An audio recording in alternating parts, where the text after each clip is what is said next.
మన సత్ప్రవర్తన బట్టి దేవుని నామం గణపరచబడాలా, దేవుని నామం గొప్ప చేయబడాలి. కానీ వాళ్ళ దేవుని నమ్ముకున్నారండి, ఏం మరలేదు. చూడండి, 5 సందర్భాల్లో వింటూ ఉంటాం. ఓ ప్రార్థనకి వెళ్తాడా, మా దగ్గర అవే బూతులు మాట్లాడతాడులేండి. ఓ ప్రార్థనకి వెళ్తాడా, మాతో కలిసి కూర్చొని తాగుతాడండి. ఓ ప్రార్థనకి వెళ్తాడా, మాతో కూర్చొని సరసూక్తులు మాట్లాడతాడండి. ప్రార్థనకి వెళ్తాడా, ఓహో మాతో పాటే ఇష్టానుసారంగా సినిమాలు తిరుగుతాడు, శిఖరాలు తిరుగుతాడు.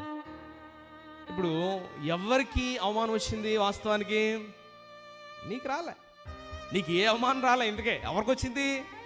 దేవునికి వచ్చేసింది అవమానం. ఎందుకంటే నువ్వు ప్రార్థనకి వెళ్తున్నావు కదా, ప్రార్థనకి వెళ్తూ కూడా నువ్వు ఇంకా లోకానుసారమైన జీవితాన్ని మార్చుకోలేదంటే నిన్ను బట్టి నీకే దేవుని ఉండదు. మొదట ఇతరులకు పక్కన పెట్టి నువ్వు దేవుని యొక్క సన్నిధానానికి వస్తూ, దేవుని యొక్క సహవాసంలో ఉంటూ, ప్రభు యొక్క బలలో పాలుపొంపులు పొందుతూ, దేవునితో నువ్వు ఒక మమేకమైన సంబంధాన్ని కలిగి ఉంటూ, కొన్ని సందర్భాలు తప్పిపోతూ, లోక పోకడ కోసం పరిగెడుతూ, లోకాశల కోసం నీ జీవితాన్ని పణంగా పెట్టేస్తున్న బహు జాగ్రత్త.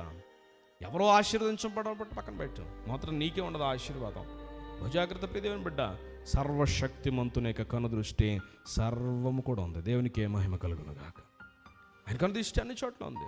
ఆయనకి మరుగు లేకుండా ఏది కూడా లేదు. అంతా కూడా ఎలా కనిపిస్తుంది? దేవుడికి తేటగా కనిపిస్తుంది.